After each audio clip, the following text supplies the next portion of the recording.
Hey everybody, how's it going? Welcome back to Icarus, episode 5.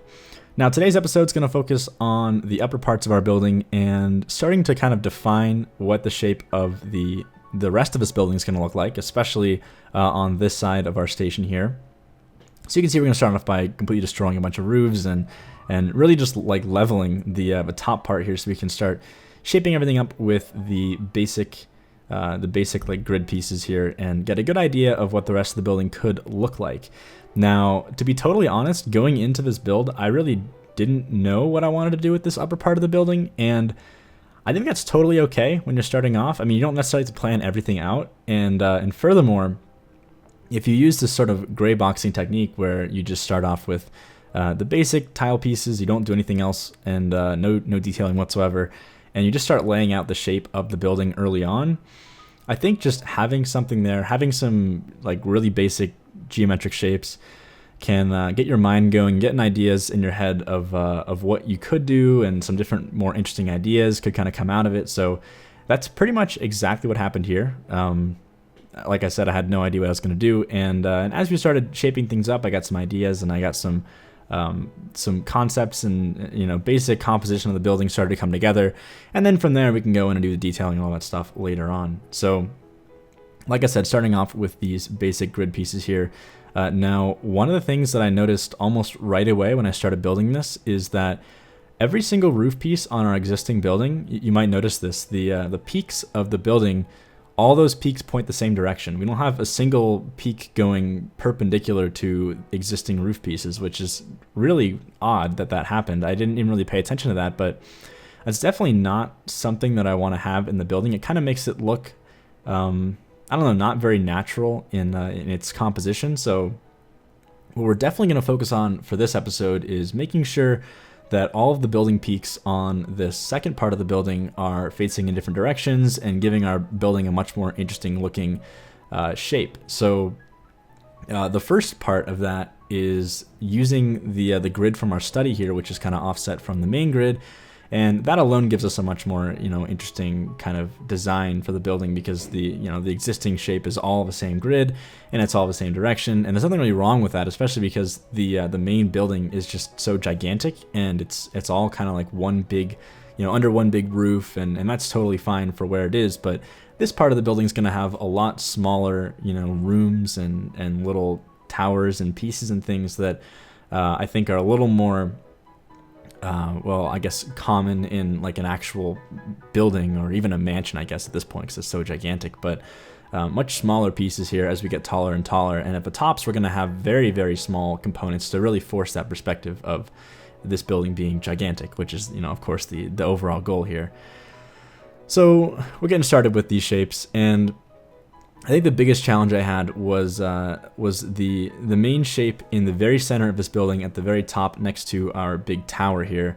The main thing being that it made the most sense the way I originally laid it out to have the roofs facing the same direction as our existing roofs, which again I'm not really trying to do right now. So I had to reshape this kind of little piece that's coming out onto the balcony here, and I had to reshape the pieces below it to make sure that these roofs would all face the same direction as the existing roofs, and then we could have the upper part face an opposite direction, basically. So that's what you're seeing now. I also wanted to make sure that this front sort of facade piece would be really interesting to look at from this angle, because I know we're going to have lots of paths back here later on. In fact, this is going to be the area that's going to have pathway going straight over to our restaurant. So pretty much every single angle of this building needs to be interesting, because it's going to be viewable from every single angle, which is really not common in theme parks, right? Like when you're designing theme park buildings, there's almost always going to be backstage kind of areas. And I know that lots of people will try and go for that same kind of design, that sort of realism that you get from a theme park architecture. But I think in almost every single building I've ever done in this game, and in any theme park game, to be totally honest with you, I almost never do backlot areas. I really like the idea of having the building visible from every single angle and really taking advantage of the construction and the architecture. Like if you're going to build a giant structure, you want to make sure that every last little piece of it is being visually appealing and looked at from some angle, because again, it's so gigantic and it's so expensive to create. You might as well make it interesting all around and get the most out of it. So I don't know if that's necessarily real world applicable philosophy, but certainly from my perspective, it kind of makes sense. So that's what we're doing here. And you can see we're really struggling with this upper roof. It just, every single idea that I had ended in like really weird roof pieces. And you're going to notice that this building in general has a whole lot of these really elongated offset roofing kind of components. So I did it a little bit in the main station you saw with that big pergola kind of thing with the garden inside of it. And with that being like a big hole in the roof, we've got like, symmetrical roofing, but then on the right hand side of that symmetrical roofing, all of a sudden we have this like super long roof piece that comes off of it that makes it asymmetrical. And that's like a really core component of this building. So I guess the architecture kind of shows not a whole lot of symmetry in our roofs and the way that they work. And honestly, I'm pretty okay with that. I think it's actually kind of an interesting design. Usually I go with symmetrical designs for roofs anyway, so kind of a fun little change of pace, I guess. Now, right about here, I realized something kind of funny. Right now, I'm taking our existing roof pieces and I'm copying them over to the new grid. And when I was doing so, I was like, all right, well, we got to get the regular roof piece, we got to get the offset roof piece so we can have that overhang. And then I realized, like, wait a minute, why have I been making offset roof pieces this entire time? All I got to do is just decrease the grid size and then just like move it over by half a step, and now it's offset. Like I didn't even think to just reduce the grid size. I was literally like copying and then offsetting pieces to fit in the 13-foot grid size, which is totally ridiculous.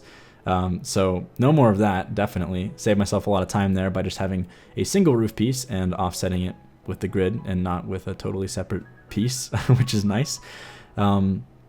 But the great thing about this is these roof pieces are really easy to throw down because we already got the basic, template for it. So no issue there. The only real problem is because there's so many components of the roof pieces, if I ever mess up or I decide to delete a roof or change it around, that means I gotta like straight up click on every single piece like you can see I'm doing right now and delete every single little component of it, which is kind of a pain, but in the end, it's not a huge deal. In fact, it takes a bit less time than I thought it would, really. It's pretty easy to just delete all those little pieces individually.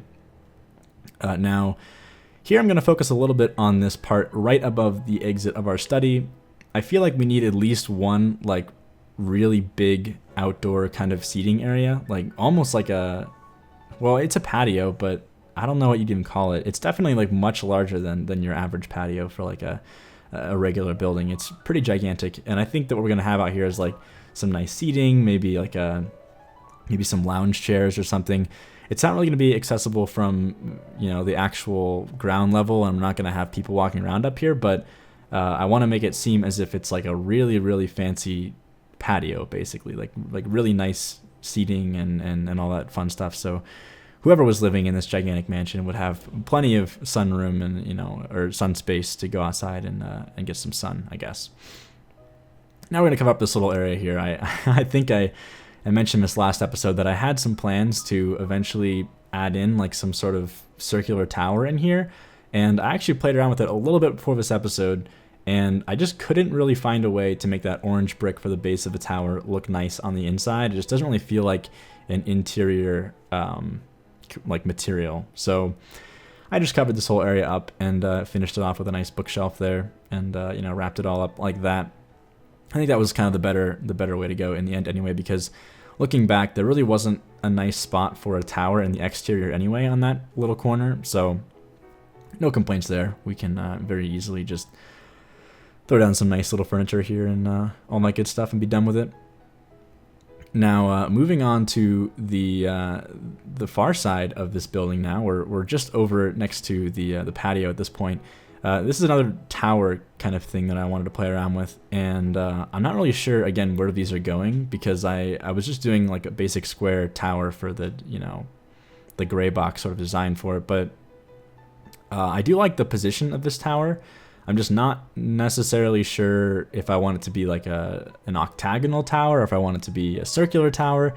I don't think I'm going to use any circular towers in this whole building. It just doesn't really feel like the kind of architecture that would have like circular spires. I mean, we'll certainly have some like angular octagonal spires, but I don't think that the circular spires really fit, unless we have some small ones at the very top or something. But For this particular area, anyway, I'm going to leave this thing as just like a square tower to kind of represent where we might have some sort of tower in the future. And that's the nice thing about these gray box designs, again, is that we can have these basic shapes just sitting here, and it gives us a nice idea when we're even detailing and we're going further into this build of where things might be. And if we don't like it, you just, you know, delete it in 2 seconds. No big deal. You don't have to trash a bunch of detailing you did or anything like that. So that's nice. But as you can see, the shape of this building is really coming together now. I'm actually really rotating around this thing, trying to figure out exactly how we're going to do the roof for this part. Another kind of weird little component. I think at some point I thought about bringing that roof that's connecting to the upper part of a tower all the way down, but that would be just way too asymmetrical for me on the roof piece. It would just be this super elongated roof piece, which would look really unnatural and odd. So trash that idea. And then from here it was like, all right, well, we need to have a roof piece that is that's kind of opposite in direction from our existing roof pieces again. So I think this is gonna be the final design for our roof for this corner over here, kind of like a little side room, maybe like a bathroom or something would go in this little area here or something like that. And then I'm using these same like orange bricks all around the exterior, mostly because I'm planning on having eventually some very like dramatic terraforming kind of coming right up against the tower. I want this to feel like this really like fantasy driven mansion. So we're gonna have the nature and the terraforming and the foliage all like really integrated in the design. So in the future we're gonna have like some kind of cool spikes in the terrain shooting up the side of the building and all that stuff, but that'll come much later. I'm just sort of planning it out now, and that's why you'll notice that even in later episodes, as we get into the detailing, I'm not going to do a whole lot of detailing right along the orange brick, and I'm even okay with having some weird textures and things sticking out of these lower parts of the like brick towers and things. You're seeing me creating some, you know, circular objects, and even then, I'm not too concerned about the bottom of these towers because we're going to cover up with terraforming anyway. Now, this piece here, this is like probably the biggest circular component in the whole building, and I do not think we're gonna have anything bigger than this one. It's pretty gigantic, using the same technique that we used for the other side, but I felt like it looked a little bit odd to have only one of these like big circular brick components in this building, and obviously I don't want to have one of the same size. So then I got the idea of making a much larger one, which is this one here, and pretty much bringing it straight into the wall. So we're only going to see like maybe, I don't know, like an eighth of the circle. Like it's a very, very small segment of the entire tower. And then this piece will go right up next to where our building was starting to get really, really tall, really fast, which is like right next to the largest tower.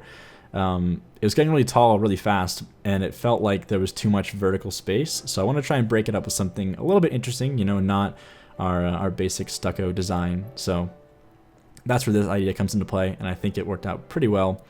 And of course I love making these giant circular things, so no complaints there. So here is our final circular piece going in here. A little bit odd to get this thing to fit in properly, and you might notice that it seems as if it's just clipping through stuff, and it looks really odd at the moment. But do not worry, in the future we're going to go in here and add lots of details to sort of cover this up. We're going to have the terrain coming straight up against it, and we're going to have plenty of trim pieces, and we're going to have little components and stuff, and all of this will look natural at some point, but right now it looks very odd, so, you know, that's that, I guess. And of course a little archer for scale up there so I can get an idea of exactly how tall our tower should be, and make sure it all looks kind of natural. I almost went for like those castle, I don't know what you call those, I'm sure there's a term for them, but those little like kind of offset rocks that come up on the tops of castle towers, and I just don't think that, again, this building is castle enough to pull that off, so we're not going to go with that in the end. Now, this is where I started playing around a little bit with the idea of having a slightly smaller, taller tower coming off of our already super tall tower, because again, we're trying to get this like really cool vertical progression as we get higher and higher up, that gets smaller, and that kind of all plays into the existing architecture. So I came up with this, again, very actually, is that an octagon? Yeah, it's a hexagon, not an octagon. Right? Am I going crazy? Yeah, that's a hexagon. No, that is not a hexagon. That's an octagon. That is an octagon, basic geometry. So this octagonal shape will be contributing to our larger kind of tower skyline, if you will.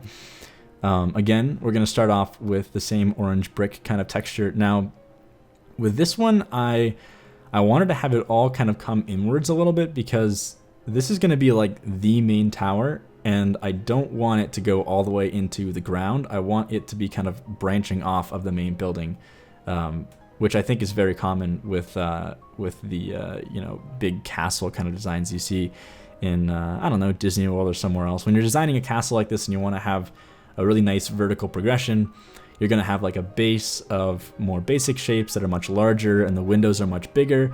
And then as you get higher up, you've got much smaller objects, and then even the tallest objects never even make contact with the ground. They're actually connected to, you know, other parts of the existing structure, and they kind of peek out at the top, and they've got much smaller windows, and all that forced perspective contributes to a nice looking castle.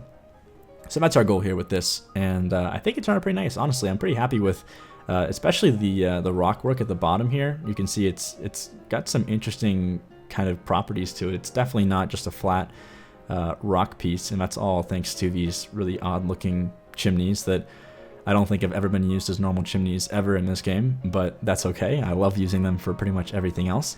In fact, that's something I thought about a lot during the process of building this little area here, is that there's really only, I think, like 2 different sets or pieces in the entire piece set that we're using here. It's the stucco and the like rough brick that have chimneys, which let us use obviously the same wall texture to make walls pretty much anywhere, like really small little components that look like they're parts of walls but aren't actually, you know, regular wall tile pieces. Those are really the only 2 that have chimneys that have nice textures that represent those original textures, and then the chimneys can be used as wall pieces.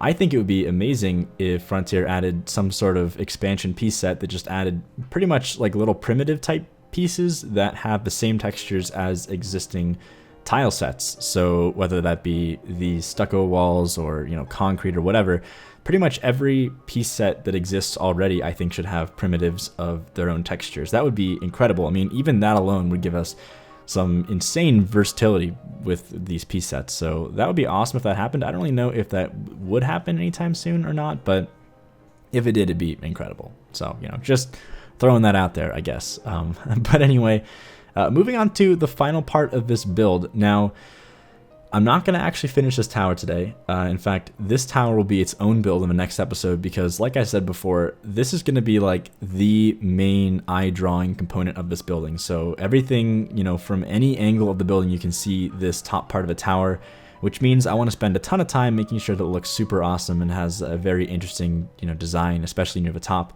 But I did want to get a nice foundation down, get a general shape for the railing and the balcony at the very top of the beginning of our tower here, which is, you know, kind of the first flattening out sort of piece. So we're going to have a nice railing and some interesting molding designs and stuff around this area here. But this is going to really start defining the different pieces and the textures that I use for a lot of the upper parts of this building. So I am going to incorporate a little bit of this, like, I guess it's like a concrete kind of molding pieces alongside the wood. I don't know really if this is even, I mean, it's really hard to even pinpoint at this point what the architecture style is for this building, but I'm a huge fan of the combination of this, like these wood pieces and the orange rock and the concrete. And it did take me a little bit to get that sort of design nailed down. In fact, you're going to see me playing around with this quite a bit before I actually get a design that I like in the end. But I'm certainly a fan of this combination of textures, and the longer that we work on these sorts of pieces, the more defined our piece set's going to be for, you know, future parts of this build. So anyway, this is the setup for now. We're going to get back next episode and design the next part of this tower. I'm going to leave that as it is. I'm not going to say anything about what the tower is going to be, but I will say that I'm super excited to show you. It was easily the funnest part of this build by far. And it did take me an incredible amount of time, so it's not going to make it into this episode, but with all that said, I hope you all enjoyed this episode. I'll leave you with some cinematic shots of the finished shape of the building. I know it was a lot of setup and stuff, and it wasn't as much detailing as we usually do, but I hope that was kind of entertaining as a change of pace. I know that I usually just do episodes where I'm spending hours working in one little confined space, so this is sort of a different thing. But anyway, I hope you all enjoyed, and as always, thanks for watching, and I'll see you next time.